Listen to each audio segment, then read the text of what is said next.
बिस्मिल्लाहिर्रहमानिर्रहीम। अस्सलाम वालेकुम दोस्तों, एक नई वीडियो के साथ हाजिर हैं। चले अपनी वीडियो स्टार्ट करते हैं। इसी महीने के स्टार्ट के अंदर हमने कुछ तस्वीरें देखी, वीडियो देखी है, जिसमें हमें दिखाया गया कि ईरान ने एक एयरफोर्स बेस ऐसी तैयार की है जो कि बेसिकली अंडरग्राउंड है और वहां पे F4 फैंटम जहाज जो है वो फिर रहे हैं। F4 फैंटम जहाज जैसा कि हमें पता है एक थर्ड जनरेशन का जहाज है। इस एयरफोर्स बेस का नाम उन्होंने ईगल 44 जो है वो रखा हुआ है। इस वीडियो के अंदर जो असल चीज देखने वाली है वो ये अंडरग्राउंड बेस है और किस तरह से इसको फोर्टिफाई किया गया है, प्रोटेक्ट किया गया है। पहाड़ों के अंदर ये एयर बेस जो है वो तैयार की गई है, जहां पे ईरान के फाइटर जेट्स, उनके म्यूनिशंस, मुख्तलिफ ड्रोन्स जो है वो रखे जा सकते हैं और वो इस अंडरग्राउंड एयर बेस के अंदर टैक्सी वगैरह कर सकते हैं और दुश्मन की एयर स्ट्राइक से अपने आप को महफूज रख सकते हैं। अगर आप इस वीडियो को गौर से देखें तो आपको पता चलेगा कि एक अंडरग्राउंड एयर बेस बनाई गई है जिसकी दो साइडों के ऊपर रनवेज रखे गए हैं ताकि रिडंडेंसी रहे और किसी एक हिस्से के तबाह हो जाने की सूरत में दूसरा हिस्सा जो है वो कारामद रहे और ये एयर बेस और इसके जहाज किसी भी एयर स्ट्रिप के ऊपर से हवा के अंदर फ्लाई कर सके। अच्छा, इस तरह की जो एयर बेसेस होती है ना, उनके अंदर आप सिर्फ अपने जहाज नहीं रखते, उनके अंदर आप इन जहाजों के स्पेयर पार्ट्स, इन जहाजों के लिए fuel, command and control facilities रखते हैं। ये जो क्रू इन जहाजों को मेंटेन करता है, उनके क्वार्टर्स वहां पे बने होते हैं, वो वहां पे रिहाइश इख्तियार करते हैं। इन जहाजों की मेंटेनेंस फैसिलिटीज जो है वो भी इन जगहों के ऊपर जो है वो रखी जाती हैं। आप कह लें कि ये एक अंडरग्राउंड पूरे का पूरा शहर जो है वो ईरान ने बसाया हुआ है। अब ये वीडियो ईरान ने उस वक्त रिलीज की जब आपको पता है कि खबर आई थी कि ईरान के ऊपर इजराइल के ड्रोन्स ने हमला कर दिया है और ईरान की ड्रोन बनाने वाली जो फैक्ट्रीज हैं उनके ऊपर कुछ कामिकाजी ड्रोन्स आके गिरे हैं, जिनमें से ज्यादा ख्याल यही किया जाता है कि ये इजराइल के ड्रोन्स हैं। उससे पहले आपको ये भी पता है, मैंने भी आपको वीडियो बना के दी थी कि अमेरिका और इजराइल के दरमियान में एक बहुत बड़ी एक्सरसाइज जो है वो कंडक्ट की गई, जिसके अंदर अमेरिका के B-52 बॉम्बर्स ने भी हिस्सा लिया। B-52 बॉम्बर्स का इन एक्सरसाइजेस के अंदर हिस्सा लेना ही इन एक्सरसाइजेस के मैग्नीट्यूड के बारे में आपको बता देता है। फिर न सिर्फ इन एक्सरसाइजेस में B-52 बॉम्बर्स शामिल थे, बल्कि ये एक्सरसाइजेज जो थी ये ऑल डोमेन्स के अंदर की गई थी, यानी कि army, navy, air force, cyber space और इवन स्पेस एसेट्स भी इस एक्सरसाइज के अंदर इस्तेमाल किए गए थे। इस वीडियो का लिंक मैं आपको ये साइट पे दे देता हूं, आप ये वीडियो भी जाके देख सकते हैं। तो ऐसे मौके के ऊपर ईरान ने अपनी ये एक फोर्टिफाइड बेस जो है उसकी वीडियो रिलीज की है और उसने बेसिकली अपने लोगों को भी मैसेज दिया है और उसने अपने एडवर्सरीज को भी ये मैसेज दिया है कि ईरान के जो एसेट्स हैं, मिलिट्री एसेट्स हैं, वो सेफ हैं। ठीक है, अगर ईरान के एक एडवर्सरी ने एक फैक्ट्री के ऊपर हमला कर भी दिया है जो कि एक मेन रोड के ऊपर थी, तो इससे ईरान की जो फाइटिंग कैपेबिलिटीज हैं उनको को बहुत खास फर्क नहीं पड़ता और ईरान ने अपनी मिलिट्री के जो खास एसेट्स हैं वो अंडरग्राउंड बंकर्स के अंदर जो है वो रखे हुए हैं। लेकिन दूसरी तरफ अगर आप ईरान के एडवर्सरी की तरफ देखें तो वो दुनिया के बेस्ट मिलिट्रीज जो है वो रखते हैं और वो ईरान के ऊपर कई तरह से हमला कर सकते हैं। अभी रिसेंटली उन्होंने ईरान के ऊपर ड्रोन स्ट्राइक्स की हैं, एयर स्ट्राइक्स भी वो कर सकते हैं, क्रूज मिसाइल से ईरान के ऊपर हमला कर सकते हैं। ये क्रूज मिसाइल्स वो अपने डिस्ट्रॉयर से फायर कर सकते हैं, अपनी सबमरीन से फायर कर सकते हैं। अमेरिका के पास टोमाहॉक क्रूज मिसाइल्स मौजूद हैं। उसके अलावा वो बैलिस्टिक मिसाइल से भी ईरान के ऊपर हमला कर सकते हैं। ईरान का इससे पहले जो आखिरी मेजर कॉन्फ्लिक्ट था वो ईरान इराक जंग थी, जिसके अंदर इराक ने अपने TU-16 बॉम्बर्स इस्तेमाल किए थे, TU-22 बॉम्बर्स इस्तेमाल किए थे, SU-22 स्ट्राइक फाइटर्स जो है वो इस्तेमाल किए थे। लेकिन इराक की एयरफोर्स जो है वो इतनी ज्यादा उस वक्त भी ट्रेंड नहीं थी और इतने साल पहले इराक की एयरफोर्स को ये स्मार्ट वेपन्स भी अवेलेबल नहीं थे, जिसकी वजह से आप कह सकते हैं कि इराक जो है वो ईरान का बहुत ज्यादा नुकसान नहीं कर सकता था। लेकिन अगर आप अमेरिकन और इजरायलीज की तरफ देखें तो उनके पास तो बंकर बस्टर बॉम्ब्स जो हैं वो अवेलेबल हैं। उनके पास GBU-57 बॉम्ब्स अवेलेबल हैं जो उनके B-2 बॉम्बर्स इस्तेमाल करते हैं। ये बंकर बस्टर बॉम्ब्स हैं और B-2 बॉम्बर आपको पता है कि वैसे ही एक स्टेल्थ बॉम्बर है। उसके बाद इजराइल और अमेरिका दोनों के पास ये GBU-28 बॉम्ब्स भी मौजूद हैं। ये भी बंकर बस्टर बॉम्ब्स हैं जिनको अमेरिकन और इजरायलीज जो है वो अपने F-15E स्ट्राइक ईगल जहाजों के जरिए से फेंक सकते हैं। तो ऐसा नहीं है कि अब अगर जंग लगती है तो ईरान को इराक जैसे एडवर्सरी का सामना करना पड़ेगा, बल्कि ईरान को अमेरिका और इजराइल जैसे एडवर्सरीज का सामना करना पड़ेगा जिनके पास ये GBU-28 बॉम्ब्स मौजूद हैं, GBU-57 बॉम्ब्स मौजूद हैं। अब हमें ये भी पता है कि ईरान ने अपनी मिलिट्री और अपने न्यूक्लियर प्रोग्राम को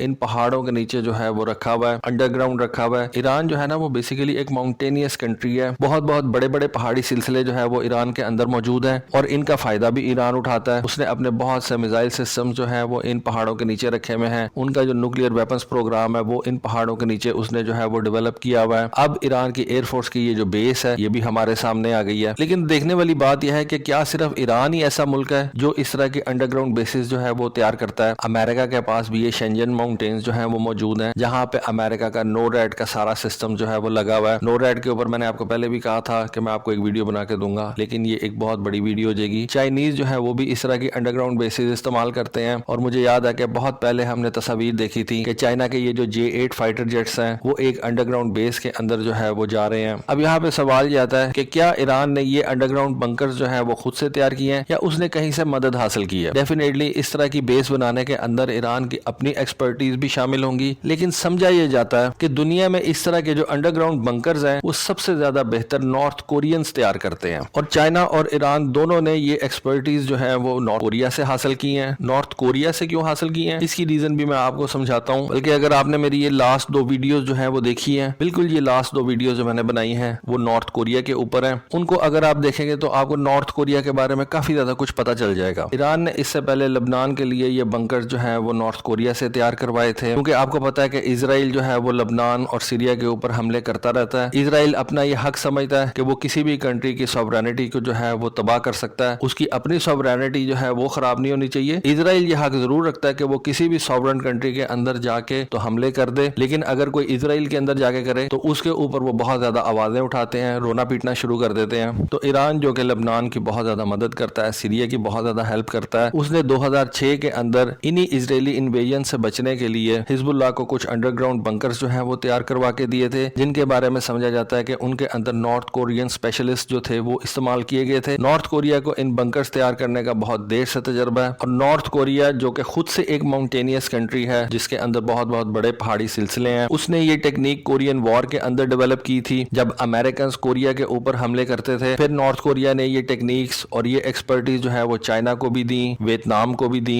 और वियतनाम को उन्होंने एक ऐसी अंडरग्राउंड एयरबेस तैयार करके दी थी जिसके अंदर वियतनाम की एयरफोर्स 32 के करीब MiG-21 जहाज जो है वो हाउस कर सकते थे। उनका असला, उनका फ्यूल, उनका क्रू, उनके टैक्सी करने के लिए रनवेज, ये सारा कुछ जो है नॉर्थ कोरियन ने वियतनाम को बना के दिया था। और नॉर्थ कोरिया और ईरान के दरमियान जो मिलिट्री टाइज हैं वो भी आपको पता है कि काफी ज्यादा बेहतर हैं, और ये दोनों कंट्रीज आपस में एक दूसरे की मदद भी करते हैं। तो ज्यादा चांसेस यही है कि इस तरह की बेस नॉर्थ कोरिया ने ईरान को तैयार करके दी है। और मैं आपको एक और बात बता दूं कि नॉर्थ कोरिया का जो इस वक्त कैपिटल है प्योंगयांग, उसका जो अपना मेट्रो सिस्टम है जो कि अंडरग्राउंड है, एक रेल सिस्टम है, वो दुनिया के अंदर सबसे महफूज तस्वर किया जाता है। दुनिया का deepest underground rail line system है। नॉर्थ कोरिया ने ये Pyongyang metro American nuclear strike से बचने के लिए, अपने सिविलियंस को इन स्ट्राइक से बचाने के लिए तैयार किया था। और इस वजह से समझा यह जाता है कि नॉर्थ कोरिया के पास इस तरह की अंडरग्राउंड बेसिस तैयार करने का जो नॉलेज है वो दुनिया में और किसी कंट्री के पास नहीं है। और इसीलिए एनालिस्ट का ख्याल यह है कि ये जो अंडरग्राउंड एयर बेस है इसको भी नॉर्थ कोरियंस ने ही तैयार करके दिया है, जिसका नाम ईगल 44 रखा गया है। देखें, जैसा कि मैं आपको अपनी पिछली वीडियोस के अंदर बता चुका हूं कि ईरान की एयरफोर्स जो है वो बिल्कुल रिडंडेंट हो गई हुई है। उसके पास जिस किस्म के ये जहाज मौजूद हैं ये आजकल की वॉरफेयर के अंदर बिल्कुल भी जो है वो कारआमद नहीं है। जबकि ईरान का जो एडवर्सरी है, जिसके पास इस वक्त लेटेस्ट किस्म के बड़े बड़े ड्रोन्स हैं, जिनके पास इस वक्त लेटेस्ट किस्म के जहाज हैं, F-35 है, जिनके अंदर ऐसे ऐसे सेंसर्स लगे हुए हैं जिनके बारे में ईरानियंस अभी सोच भी नहीं सकते। तो ईरान ने अगर ऐसे एडवर्सरी का मुकाबला करना है तो उसके लिए ईरान ने अपने ये जो ground base air defence system है उनको तैयार रखा हुआ है, जिसके अंदर S-300 सिस्टम्स हैं, ईरान के अपने सरफेस टू एयर मिसाइल्स हैं, बवार हो गया, और भी ईरान बहुत सा surface to air missile systems तैयार करता है। तो ईरान की जितनी भी एयरफोर्स है ना, जिसके अंदर F-14 जहाज शामिल है, कुछ MiG-29 शामिल है, कुछ Su-24 शामिल है, उनको प्रोटेक्ट करने के लिए ईरान ने ये अंडरग्राउंड बेसिस जो है वो तैयार की हुई है, ताकि अगर कोई सरप्राइज अटैक हो जाता है तो ईरान की ये जितनी भी बची कुची एयरफोर्स है इसको वो खुद से प्रोटेक्ट कर सके। ठीक है, एयर डिफेंस सिस्टम तो काम करेंगे, फिर ईरान अपने F-14 को रिप्लेस करने के लिए Su-35 जहाज भी ले रहा है, उनकी प्रोटेक्शन भी ईरान के लिए बहुत ज्यादा इंपॉर्टेंट होगी। अल्टीमेटली इन F-4 जहाजों को ईरान को रिप्लेस करना ही पड़ेगा। अब इन F-4 जहाजों का रिप्लेसमेंट ईरान क्या करता है? कहा यह जाता है कि अपने इन F-4 जहाजों के रिप्लेसमेंट के तौर पर चाइना J-10 का इंतखाब कर सकता है, JF-17 थंडर्स का इंतखाब कर सकता है, लेकिन जौन सा जहाज भी ईरान चूज करेगा, ईरान को इनकी प्रोटेक्शन के लिए इस तरह की बेसिस की बहुत ज्यादा जरूरत रहेगी। और अगर ईरान के पास इस तरह का इंफ्रास्ट्रक्चर ऑलरेडी अवेलेबल है तो वो इन इंफ्रास्ट्रक्चर को जरूर इस्तेमाल करेगा। तो दोस्तों, ये थी आज की वीडियो, ये थी आज की इन्फॉर्मेशन। होपफुली आपको आज की वीडियो, आज की इन्फॉर्मेशन पसंद आई होगी। कमेंट सेक्शन में अपनी राय से जरूर आगाह कीजिएगा। आज के लिए बस इतना ही। Thank you. Allah Hafiz.